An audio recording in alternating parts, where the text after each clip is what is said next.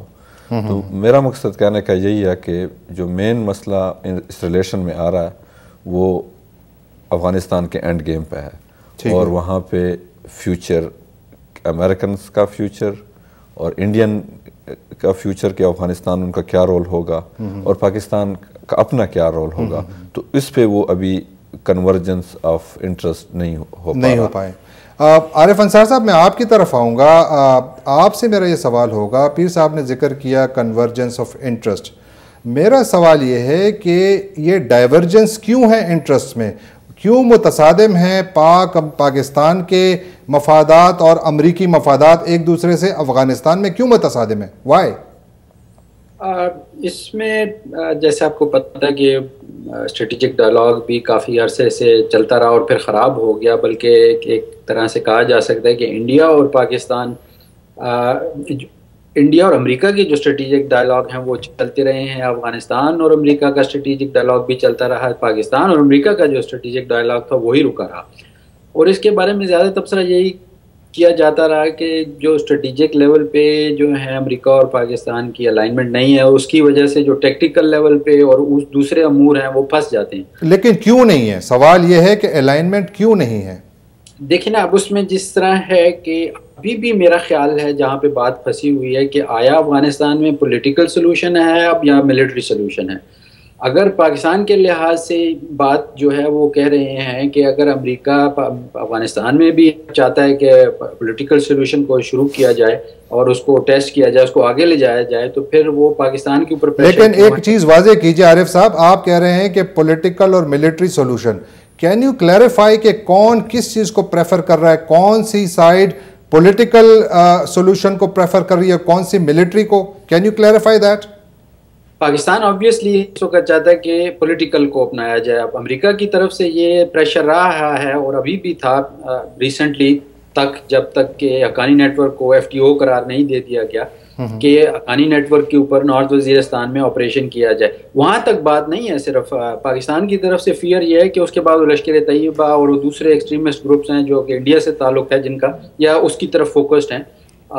تو پاکستان اس وجہ سے بھی چاہ رہا ہے شاید کہ پولیٹیکل سلوشن کی طرف جب جا رہی ہے افغانستان میں بات, تو پاکستان کو کیوں پش کیا جا رہا ہے کہ ملٹری سلوشن یا حقانی نیٹ ورک کو پریشر کیا جائے. امریکہ کی طرف سے اپروچ ہے کہ یہ سائملٹنس ہیں, مطلب یہ نہیں کہا جا سکتا کہ اچھا ایک کر رہے ہیں دوسرا نہیں کر رہے. اس کے ساتھ وہ ڈرون اٹیکس والا مسئلہ بھی آ جاتا ہے, وہ بھی آپ کو پتہ ہے کہ پھنسا ہوا ہے, اس کے بارے میں روزانہ نئے قسم. لیکن وہ تو یعنی جب آپ یہ ڈرون اٹیکس کی مثال دے رہے ہیں اس پہ ہم بات کریں گے بعد میں, لیکن مسعود حیدر صاحب کچھ کہنا چاہ رہے ہیں, وہ بھی ایک بات کہہ رہا ہوں, and I want to emphasize this is very important, کہ اب تک نیریٹو جو تھا نا وہ کنٹرول تھا by the Pakistan Army and ISI was controlling the narrative اب تک. Narrative about what? About this relationship, about this about Pak-US everything relations was being controlled. Right. I mean, ہم جاتے تھے ہمارے فورن منسٹر, مگر یہ سب کچھ جو تھا that was controlled, اور اب یہ ڈس انویسٹ ہو رہا ہے. اب شروع ہوا ہے یہ ایفرٹ جو کہ زرداری گورنمنٹ یا جو اس وقت پولیٹیکل گورنمنٹ جو ہے وہ چاہ رہی ہے ٹو اون دس پروسیس. اب تک not that I'm being very honest about it, not that they have owned it, not that they can own it, but they want to make a difference کہ بھئی اگر army should not dictate کہ بھئی کیا آپ کی relation شپ ہونی چاہیے, and that if the civilians dictate that it will make a difference. لیکن مسعود صاحب آپ کی بات کاٹ رہا ہوں, لیکن ایک بڑا نقطہ اہم ہے. ایک ملک جو کہ آج سے 2-2.5 سال پہلے امریکہ کا غیر نیٹو اتحادی تھا, آج اس کو واشنگٹن میں فرینیمی کی ٹرمز اس کے لیے اصطلاح استعمال کی جاتی ہے, فرینیمی کی یعنی دوست کے لبادے میں دشمن. کیوں یہ بات یہاں تک, کیا یہ صرف نیریٹیو کی بات ہے یا اسٹیٹ انٹرسٹ کی بات ہے؟ اب لیٹس سے کہ کہاں یہ بات جو فرینیمی کی کہاں تک پہنچی. Immediately after Osama bin Laden was killed, Pakistan army was discredited. اور وہ اٹ بیکیم کہ جی دے ور اسکیئرڈ کہ یہ کیا ہو گیا. پاکستان کے اندر پاکستان عوام جو ہیں پاکستان آرمی کو کہہ رہے آپ کے اوپر آئی مین دے ور ناٹ ٹرسٹنگ. آپ نے ایک تو ایک ملک ڈیوائڈ کر دیا 1970 میں, اور یہ نہیں کہ آپ کو پتا تھا کہ آپ کے بیک یارڈ میں وہ تھا. پاکستان آرمی وہ ویری اینگری. دین اس کے بعد دوسرا انسیڈنٹ ہو گیا ان کراچی اور پھر کامرا میں, جی بالکل کامرا کے انسیڈنٹ. یہ سارے ایلیمنٹس جو آئے تو یہ that was became army became very frustrated. پھر اس کے بعد سلالہ انسیڈنٹ ہو گیا جس میں تو انہوں نے سڈنلی کہا کہ اچھا دس از وی گاٹ دی چانس وی گونا سے اچھا جی ہم آپ کی کوئی بات نہیں مانتے جب تک آپ معافی نہیں مانگیں گے. So everything went down hell. اتنا برا حال ہو گیا کہ I mean of course and but that point in time the frenemy thing started coming. پیسے ہم دے رہے ہیں آپ کو, بہت کچھ دے رہے ہیں, but you don't seem to listen to us. وہ کہتے ہیں کہ جی آپ نے ہمارے 24 وہ مار دیے, ہم آپ سے نہیں سن. But in the meanwhile this is what is happening کہ اسامہ بن لادن سرپرائز اٹیک, ادھر attack, and all those things were exposing the Pakistan army. ان کی انڈر بیلی جو ہے بہت ہی زیادہ سافٹ نظر آنے لگی, اس سے بہت افیکٹ ہوا. لیکن اس سے تو آپ کی بات میں نے مان لی کہ یہ آرگومنٹ مان لیا کہ جی یہ اٹ ہولڈز گراؤنڈ. لیکن سوال یہ پیدا ہوتا ہے کہ جب ملٹری کے اوپر اتنا بڑا پریشر آیا, یعنی کہ دیکھیں بن لادن کا کیس ہوا, وہاں پر ملٹری کو پتہ نہیں تھا. اس کے بعد پھر مہران بیس کا انسیڈنٹ ہوا, پھر سلالہ کا انسیڈنٹ ہوا جہاں پر کہ 3 گھنٹے تک پاکستانی فوج کو پتہ ہی نہیں تھا کہ ہماری بارڈر پہ کیا ہو رہا ہے. اس کے بعد پھر جی وہاں پر 24 جوان شہید ہوئے, اور اس کے بعد پھر ہم نے کامرا بیس میں بھی دیکھا کہ وہاں پر بھی ایک بہت بڑی ایک وہ تھی سیکورٹی بریچ تھا. لیکن آپ نے نیریٹو کی بات کی جو کہ آپ کہہ رہے ہیں کہ ہماری ملٹری اسٹیبلشمنٹ بناتی رہی ہے. اب جو سویلین جو اتھارٹی ہے وہ اپنے آپ کو ایسرٹ کر رہی ہے, ریکلیم کرنا چاہتے ہیں, لیکن وہ خواہش تو شروع سے رہی ہے. پیر صاحب آپ بتائیے کہ کیا آپ سمجھتے ہیں کہ ایسا ممکن ہے, یا کیونکہ دیکھیں نیریٹو جو ہے وہ تو کوئی بھی کچھ بھی بنا سکتا ہے, اور ہمیشہ پوری دنیا میں ملٹری ایک کسی بھی ملک کی پالیسی کا ایک بہت بنیادی حصہ ہوتا ہے. امریکہ میں دیکھیں جب فوج نے کہا کہ آپ ہمیں زیادہ فوجی دیں افغانستان میں, اوباما نے بھیجے, آتے ساتھ 17,000, پھر اس کے بعد 30,000 سرچ بھیجی. ٹھیک ہے, اس سے پہلے بش نے عراق میں ایسا کیا تھا. کیا وہ ملٹری کے کہنے پر, اور ملٹری ہی آپ کو آپ کے جو علاقائی اہداف ہیں اس میں بہت بڑا رول پلے کرتی ہے. So you can not belittle their influence in that thing.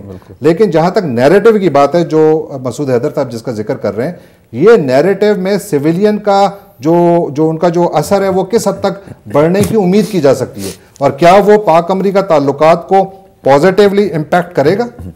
جی اس میں 2 باتیں ہیں. ایک تو یہ آپ نے پہلے بات کی کہ یہ حالات اس نہج تک کیوں پہنچے, تو اس میں جیسے مسعود صاحب نے بتایا کہ آپ کو سنس 9/11 امریکنز کا یہ پوائنٹ آف ویو ہے. یہاں پہ کچھ با اثر لوگ ہیں, وہ کہتے ہیں کہ ہم نے ان کو $25 بلین دیے, ہم نے ان کو گن شپ ہیلی کاپٹرز دیے, ہم نے ان کو 30 C-130 دیے, ہم نے ان کو 6 اورین PC سرویلنس جہاز دیے, اس کے علاوہ ہم نے میزائل دیے, ٹینکس دیے.